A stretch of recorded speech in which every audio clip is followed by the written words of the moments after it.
Hay un instante casi invisible, un respiro entre la vigilia y el sueño, donde el mundo se disuelve. Tu cuerpo reposa, pero tu mente se convierte en un umbral. No estás despierto, pero tampoco dormido. Flotas. Las leyes del tiempo y el espacio ya no aplican. En ese limbo ocurren cosas extrañas. Voces que nunca oíste, rostros que nunca viste, colores que no existen. Es un estado tan breve como sagrado, y casi nadie lo conoce por su nombre, la hipnagogia. Algunos la han llamado la puerta al inconsciente, otros el susurro del alma. Pero los antiguos sabios, chamanes y visionarios no tenían dudas. Es el umbral hacia otras realidades. ¿Y si los sueños que se cuelan antes de dormir no fueran simples proyecciones mentales, sino mensajes de otro plano? En este vídeo vas a adentrarte en un estado de conciencia tan antiguo como el ser humano, uno que ocurre justo antes de dormir y que esconde puertas hacia lo invisible. Descubrirás por qué sabios, artistas y místicos lo buscaban intencionadamente, y cómo tú también puedes entrar en ese umbral, donde la realidad empieza a doblarse. ¿Estás listo para cruzar? Científicamente, la hipnagogia es el estado alterado de conciencia que ocurre justo antes de quedarnos dormidos. Pero si pensás que esto es solo una curiosidad neurológica, estás por descubrir algo mucho más profundo. Durante este tránsito, el cerebro entra en ondas alfa y teta, permitiendo visiones espontáneas, ideas inesperadas y sonidos que surgen desde adentro. No es alucinación, tampoco es un sueño, es un intermedio, una brecha entre mundos. Personas de todas las épocas lo han experimentado sin saber cómo nombrarlo. Dalí, Einstein, Tesla, grandes mentes que buscaban deliberadamente este estado para canalizar ideas brillantes.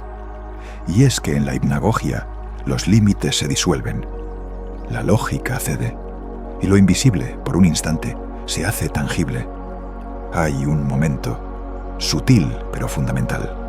Estás tendido en la cama, te relajas y una densa atmósfera ancla tus brazos entre sábanas.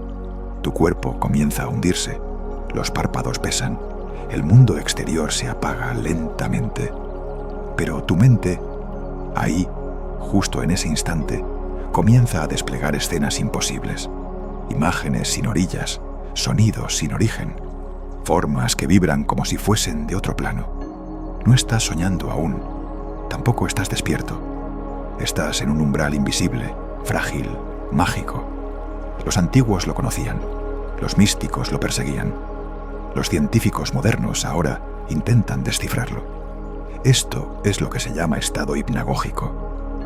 Y aunque el nombre pueda sonar extraño, todos lo hemos sentido alguna vez. Es ese breve momento en el que el mundo racional se disuelve y una ventana se abre hacia el inconsciente. O quizás hacia algo más. En este lugar, artistas como Dalí y Edison pescaban ideas que luego cambiarían el mundo. Y culturas enteras creían que era allí donde se comunicaban con los dioses. Pero, ¿qué es realmente este estado? ¿Un simple truco del cerebro? ¿O una puerta hacia lo sagrado? No es un mito ni una creencia sin fundamento. El estado hipnagógico ha sido observado, medido, estudiado en laboratorios. Pero lo curioso es que, cuanto más lo investigan, más se parece a una puerta entre mundos. Durante este estado, el cerebro entra en una frecuencia conocida como alfa y teta, un terreno movedizo donde las ondas mentales dejan de obedecer al pensamiento lógico y comienzan a vibrar con las emociones, las imágenes, lo simbólico. Allí, en ese espacio ambiguo entre el dormir y el despertar, personas han tenido ideas que cambiaron la historia. Salvador Dalí sostenía una llave entre los dedos y cuando su cuerpo se relajaba lo suficiente, la llave caía, lo despertaba y él anotaba las visiones. Thomas Edison hacía lo mismo, pero con bolas metálicas en la mano. Ambos sabían que allí, en ese borde nebuloso, residen cosas que la razón no puede inventar, pero la conciencia sí puede recordar. Y si todo esto suena aún demasiado poético, entonces escuchemos a la neurociencia. Hoy se sabe que el estado hipnagógico activa regiones cerebrales relacionadas con la memoria profunda, las asociaciones libres e incluso con patrones creativos que permanecen dormidos durante el día. Pero aquí viene lo más impactante. En este estado, muchas personas han relatado tener visiones simbólicas, diálogos con figuras arquetípicas, mensajes que llegan como si vinieran de otro plano. No estamos hablando solo de imaginación. Estamos hablando de una inteligencia interior que espera justo antes del sueño para entregarnos pistas, respuestas y, a veces, advertencias. ¿Y si no fuera una fantasía? ¿Y si esos fragmentos que vemos justo antes de dormir fueran realmente un idioma universal, una forma en que el alma se comunica con la conciencia? Puede que hoy lo llamemos estado hipnagógico, ondas zeta, neuroplasticidad creativa, pero para las culturas antiguas esto tenía otro nombre: viaje del alma. Los chamanes andinos, por ejemplo, hablaban de entrar en un rayo de neblina, una franja sagrada donde el mundo visible se diluye y el alma puede cruzar al territorio de los espíritus. No dormían, tampoco estaban completamente despiertos, estaban atentos, presentes en lo invisible. En el antiguo Egipto, los sacerdotes de Hermópolis registraban sueños lúcidos como mensajes divinos.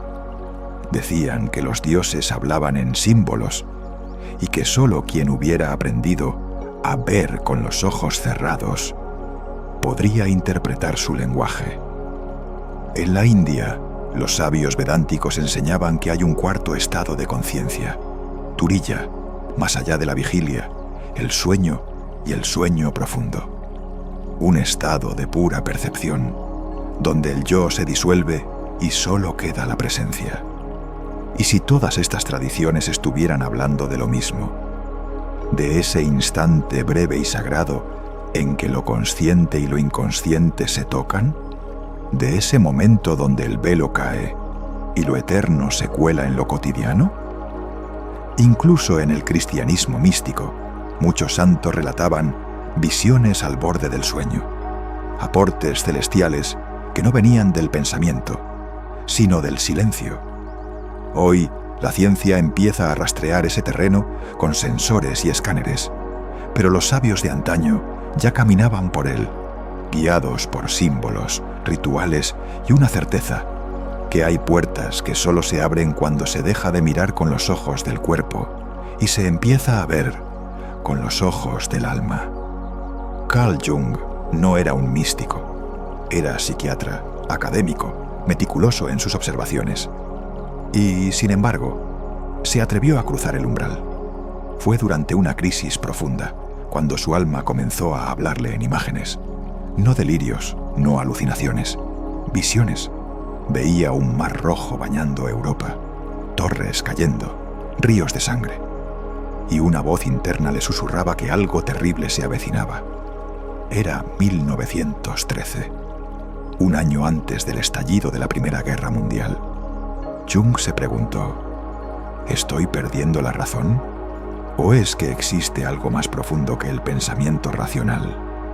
Una especie de mente ancestral, compartida, donde el alma humana recibe señales antes de que la historia las confirme. A eso lo llamó el inconsciente colectivo. Desde entonces comenzó a registrar sus visiones, a pintar lo que veía, a dialogar con sus símbolos. Todo quedó plasmado en un manuscrito misterioso, el Libro Rojo. Jung no quería fama con eso, ni reconocimiento. Sabía que muchos no entenderían, pero también sabía que allí había algo real, algo que la ciencia no podía medir, pero que la psique humana podía sentir, intuir, vibrar. Él decía que cada sueño, cada imagen interior, es una llave, y que los arquetipos, esas figuras antiguas que aparecen una y otra vez, no son solo fantasías, son mensajes del alma, un lenguaje antiguo que aún susurra.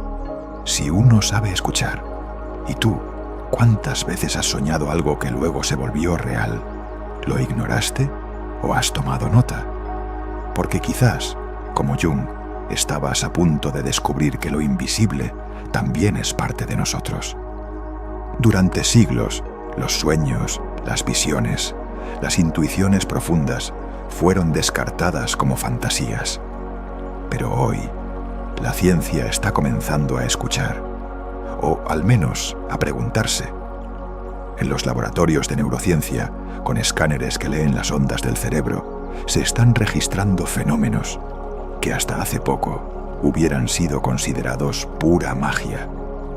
¿Sabías que el cerebro reacciona antes de que tomemos decisiones conscientes? Estudios del Instituto Max Planck mostraron que, hasta 7 segundos antes de que decidas mover tu mano, tu cerebro ya había enviado la orden. ¿Y si nuestras decisiones no nacen en la conciencia, sino en algo más profundo? ¿Y si lo que llamamos intuición es en realidad una forma de inteligencia más antigua, una que opera más allá del lenguaje, pero que capta patrones invisibles, como si leyera entre los hilos del tiempo?